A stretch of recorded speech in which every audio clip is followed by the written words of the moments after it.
everyone. I'm glad that you can make it to our Peaceful Solution Character Education webinar. It's really great to see you. And my name is Allison, and I'll be your first teacher today, and I'll be teaching from the Peaceful Solution Character Education Program Intermediate Series Responsibility Unit. But although it's an intermediate series, don't let it fool you, because it has some very powerful information in here that can help you in every aspect of your life. Today we're going to talk about responsibility. Responsibility.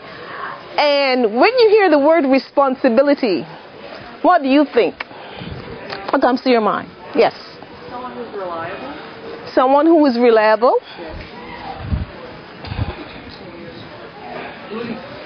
Yes. Someone who's dependable. Dependable. Yes. All the things that you have to do. All the things that you have to do. A lot of things. Someone who's entrusted. Entrusted. And being able to respond. Being able to respond. Yes, it encompasses all those answers. And I have one more answer over here. You too? Okay, go ahead. Parenting. Parenting, yes. Someone that is accountable. Someone that you can count on. It's a matter of fact, the first lesson in here is called You Can Count on Me. And that's what we're going to work today on. Careful. Someone who's careful. I really like your answers, because some people don't like to hear the word responsibility. The moment that you say responsibility, they say, not me, you know. But being responsible is a very great positive character trait that you want to develop, because it would help you in every aspect of your life. It would help you at work. It would help you in the society in general, at home, and with your money, right? With your finances. And we see that a lot of people make a lot of mistakes with this, especially, right? And it affects the home, the work, and the society, right? So today we're going to focus on being responsible. And as I said, it's the first lesson in the Peaceful Solution Character Education Program, the intermediate series. And pretty much what you said encompasses the definition of responsible. And I'm going to get a definition directly from the book on page 3, and it says, being responsible means you are someone others can count on to fulfill your duties and obligations. But most of all, you can count on yourself to make choices that are positive and supportive of your moral character development. And you know that the webinars, you'll be learning how to develop positive moral character, correct? Yeah. Right, so this is just another stepping stone to take you there, to where you ought to be.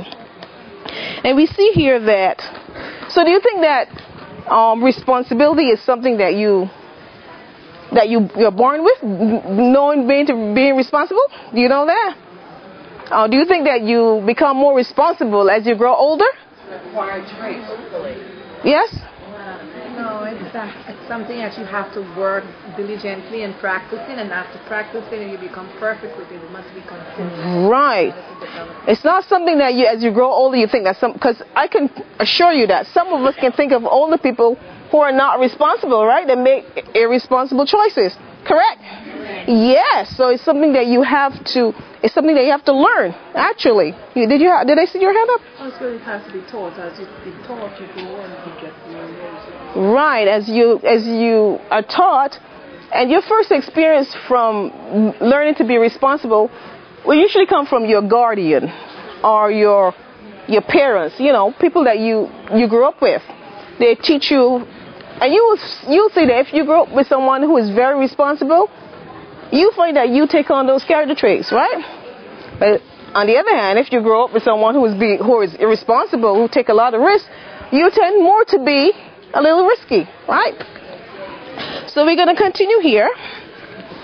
And we see that being responsible is something that you have to learn. And I have a reader here who is going to read you an excerpt from the Peace Solution Character Education Program on page 6. Can you come forward and read it nice and loud? Do you want me to read the whole heading too? Yeah, the heading. Okay.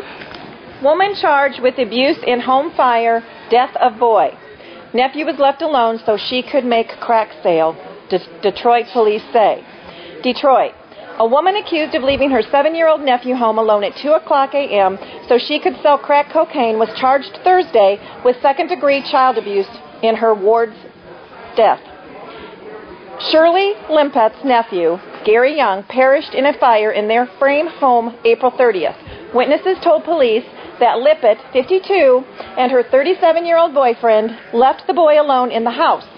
While she was gone, a fire started at an electrical outlet and swept through the home, trapping Gary inside.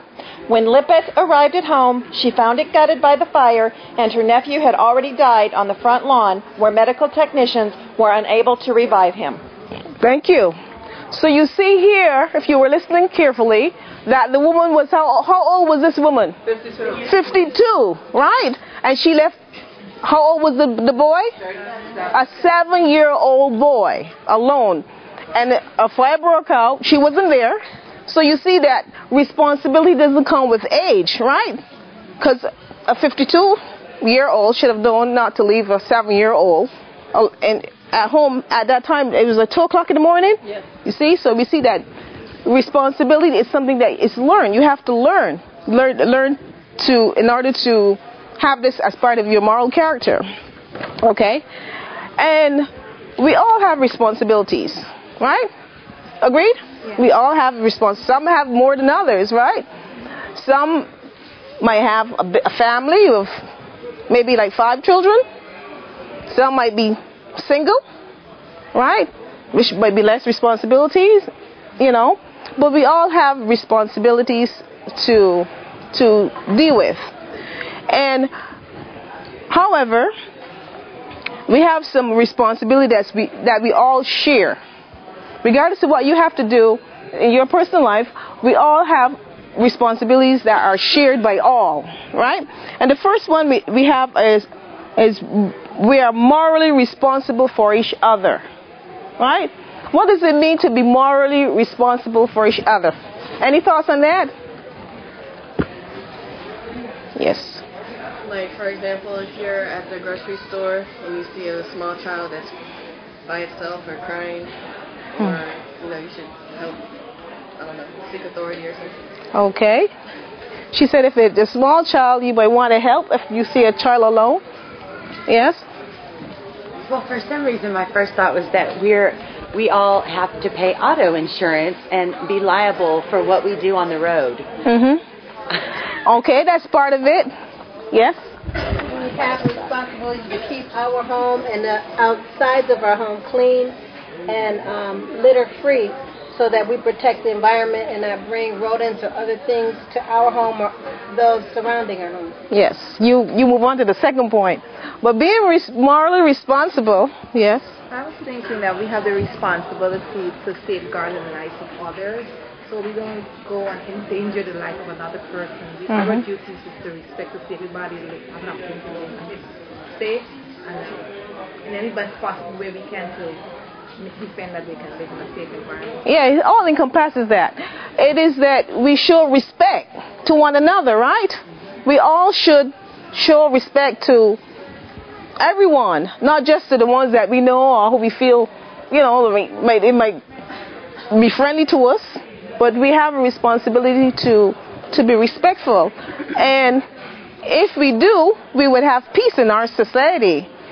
The reason why we see so much crime and violence and hatred is because they're not taught that we all should be morally responsible towards each other, right? So as a result, we see a decay in morals. But we should treat each other the way we want to be treated.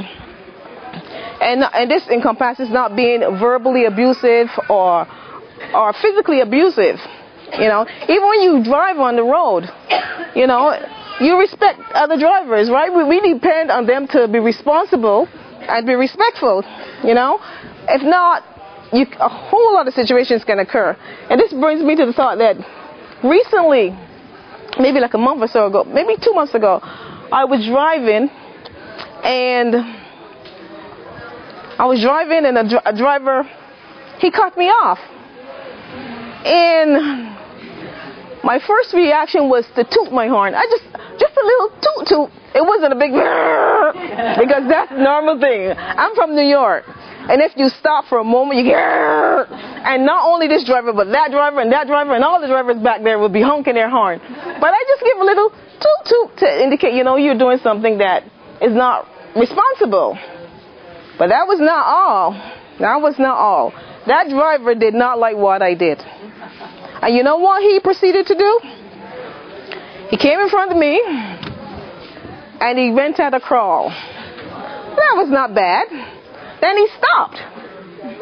That was not the bad part either. But we were going around a corner, and I could see his mouth going off. He was like telling me all kinds of things. And that was not all. He was giving me all kinds of hand gestures, and he was braking in front of me and stopping, and this is where the peace solution came in, right? Because I had to be the responsible one. Because he had a nice, sleek, black car, and he was not even considering that I could jam the back of that car. Maybe he wanted me to. I don't know what his intentions were. But I'm thankful for the peace solution, but I had to observe and see, okay, what are his intentions? Where are we going from here, And he and I were going the same direction. And that was not the end of it. When I got out, he was giving me fingers. He was giving me, So we do see the need for the peace solution character education. People need to be taught that regardless of what occurs, you just can't act impulsive, right? Because you can cause a whole lot of situations. Also, we're responsible for our environment, right? We hear so much situation about how the earth is global warming. We see the earth is not producing food. It's not as nutritious as it was years ago, right? Agreed? Yeah, we're hearing all these things, and it's because of what we are doing to the earth, right? We are depleting the earth of its supplies as well as polluting the earth. So we all have a moral responsibility to treat the environment with care and with respect, right? Where, as I said, I'm from New York, and I can see where this would help, because the fact that you see people they eat a candy and they think nothing of it. They think nothing about just dropping your stuff on the sidewalk. I remember I was driving. I'm always on the road, and my husband and I, we were driving, and we stopped, and a lady she got out of the car in front of us, and a whole lot of stuff fell out of her lap, and we tried to get her attention. Ma'am, you drop your stuff. You drop your stuff. And you know what she said? No, I don't need that. And it was all in the middle of the road. So we see here that, again, it needs to be taught how to respect the earth, and then you wonder how the earth got like this, but it's because of every little drop that the irresponsible person does, it adds up, and then we have a whole big mess on our hands. So moving along, we see that we have to learn how to be responsible, and it has to be developed as you practice, it becomes a part of you, and it will spill off in every aspect of your life. It will spill over into your work and at home, and you'll be glad that you developed this character trait. And I'm going to move on to the do's and don'ts. As you're learning how to be responsible, there are some things that you must do, right? In order to help you to come to develop this character trait. First, you must have a positive attitude about your duties, right? Those of us who are parents, and we have small children or big children, whatever, we might have to do laundry, right? Anybody likes to do laundry? Do we have laundry lovers? I'm a big laundry lover. Some people don't like to do it, But we must have there are some things that you're going to have to do that you don't like to do. And we must have a positive attitude, because when you have a positive attitude, half of your work is done in teaching your children how to be responsible. But let's say it's laundry day and you have to do, maybe you have 3 or 4 children. So you have lots of laundry. And laundry comes along, you say, I always have all this laundry to do. It's always my job. Why is it always my job? Why do I always have all this to do? What are you teaching your child? To be responsible? Are you teaching your child that? No, you're teaching your child. What else do you think the impression is going to leave in the child's mind? Yes. That you resent it, right? Yeah, you think, responsibility is not a great thing. Yes. And that the next time they have a job to do that they don't want to do, they can just do what they saw mom doing and gripe about it, right? Okay. Yeah. Say, you're teaching them that they could go ahead. And then eventually you might even teach them that, you know what? I don't want to have children because I can have to do all this laundry. Yeah, it could eventually get to that. And then you would have no grandchildren because you complain a whole lot. Right? So you want to have a positive attitude towards your duties. And the next one, you do exactly what you have been instructed to do. You want to pay close attention to that, right? This will come like, for example, you got a new job. And you move into the workplace, you survey, you say, okay, I'm here to work. And you think you come with all this knowledge, right? And you see something that they're not doing this thing right. They need me. They need me to fix it. You come with this attitude, they need me to fix it. Do you think that you could just implement your own rules and start fixing it? Do you think you should just say, okay, I'm going to fix this for these because these people don't know what they're doing around here? Do you think that you should do so? No. Would that be responsible? No, it would not be responsible. What you can do, however, what would be the responsible thing to do? Yes? Maybe find out what the procedure is and then maybe give some suggestions. Yes! Excellent. You might want to give a suggestion. Hey, boss, but not the first day or the first week, because they're going to think you come to take over. You can offer suggestion, right? That's the responsible thing to do because they know what they're doing. You might just think that you have all the answers, and you may end up finding yourself in a whole lot of trouble. Just going to say that if it's your first day at work, you want to do what you're instructed to do because it could be a test to see how responsible you are. Because they may be looking at you to promote you or anything else, but you have to show them that you're going to do what you're instructed to do. Yes, correct. Because you're not only just being responsible, but you're showing respect, right? It's not your place. It's not your business. So you just can't think that you walk in here to fix it, right? So you do what you are told to do, instructed to do. And then we have here, do your best work regardless of who you're doing it for, right? Do your best work regardless of who you're doing it for. I know some of us are guilty that when we're doing things for our family, we give them a rush job. Anybody like that? It's only me? Okay, I stand alone. I'm the cheese. Sometimes it's because I know you, so, you can take this. But that's not how we're supposed to be developing this character trait. Regardless of who you're doing it for, you do the best you can, right? And then you would help to develop this positive character trait of responsibility. And also, you're to take your assignment or your duty that are given to you seriously and complete what you started, right? You have to be. This is a great trait, a way to develop the character trait. Take your responsibility seriously. Don't think it's okay. She just give me this, so I could do it any old way. You never know what the end result would be. If you respond and you're responsible, somebody might say, okay, I can give her more responsibility. Or you might if you're on the job, you might get a raise, right? So you take your responsibility seriously, and whatever you do it to the best of your ability. Okay, we're going to move on to the don'ts. And this is the flip side. Don't approach your responsibility with a negative attitude. Just like I said with the laundry, you don't want to be, always me. I'm the one, I always have a lot of things to do, You don't want to do that. The best way to get a job done is to have a positive attitude. All right? And I like to do laundry.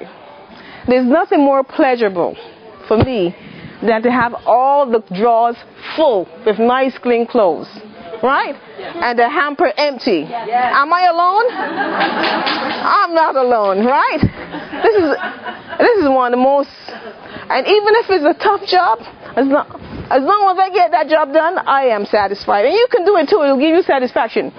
You can look back and see, okay, and survey what you have done, and you'll have a sense of accomplishment, and you feel that you could accomplish something more when you put a hands on and get that job done. The next one is, don't do your duty halfway. Can you think of anything that would fall into this category of doing the duty halfway? Yes. Decide that you're going to clean up your room, redo your closet and all that. You get a little tired, get a little frustrated, get a little distracted. You just shove a few things under here and push a few things under there. It looks all right. It never works, right? You have to work twice as hard. Right. Yes. Well, the laundry would be fine, and I could do all that, put it all away. No ironing. No ironing. Well, you get wash and wear. That's the way my daughter used to clean her room, is to push everything under the bed and the closet. I taught her that, so. You see? That's what you're saying. We pass on these traits, right? I have an answer back here. Mine on halfway doing something is the dishes, where they get the dishes washed, but they don't clean the counter or the stove or clean the sink out. Okay. You don't like that. I don't like it for that. You're just like me, because I like to go to bed with a clean stove, dishes all washed, because you never know what's going to occur in the morning, right? You might never get it with water. Sometimes that occurs. The water goes off. Yes?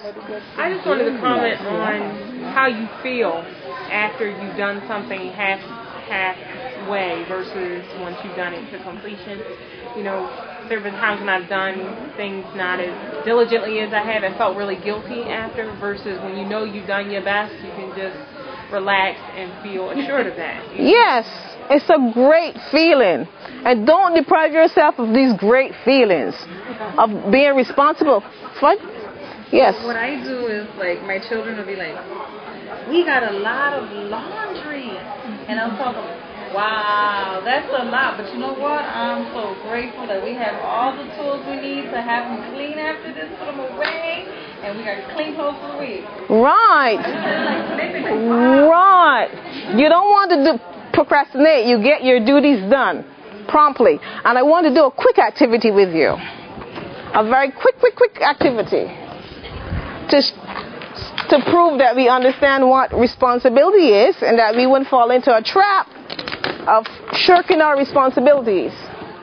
And I thought about the fact that a lot of people fall into trouble with money. So we're going to have a budget, right? And we're going to choose what's priority, what we should do. And your income here, we're going to start with your income. And let's say you work for $2,000 a month. A month. Is that a little bit? I thought you would have been impressed with $2,000 a month. You're not impressed?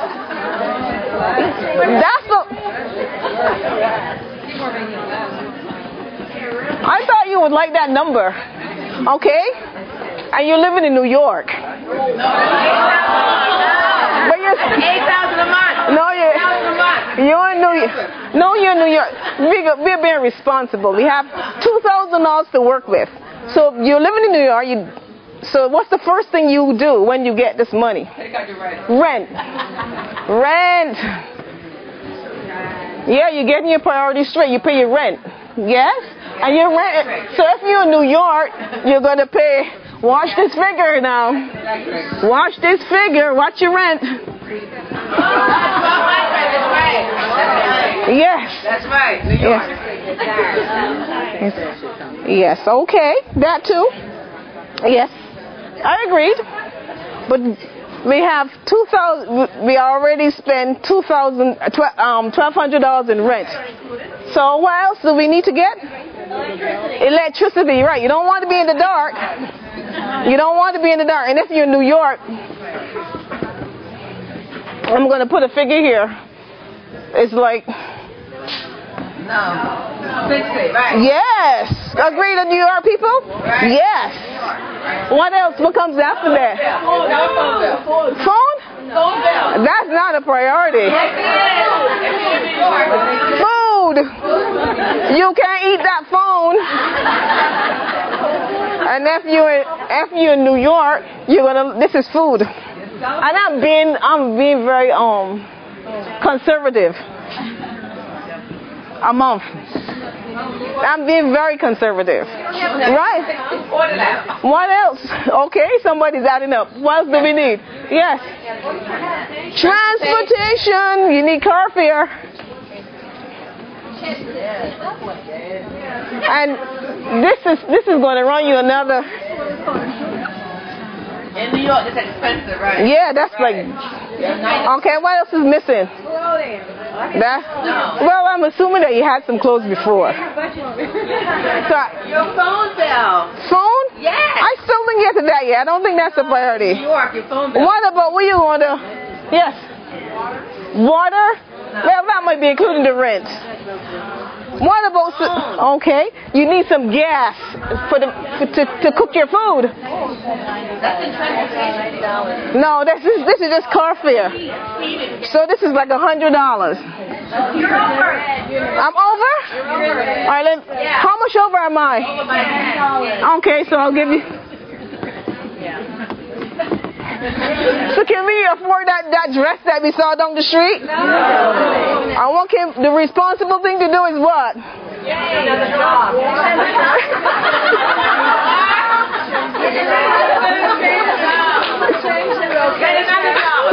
Well, you can figure it out. And then make the responsible choice.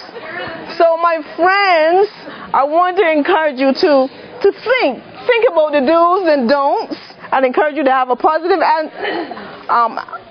attitude towards being responsible, because it would help you with your finances, it would help you in your home, it would help you in the job, and we would help to improve society in general.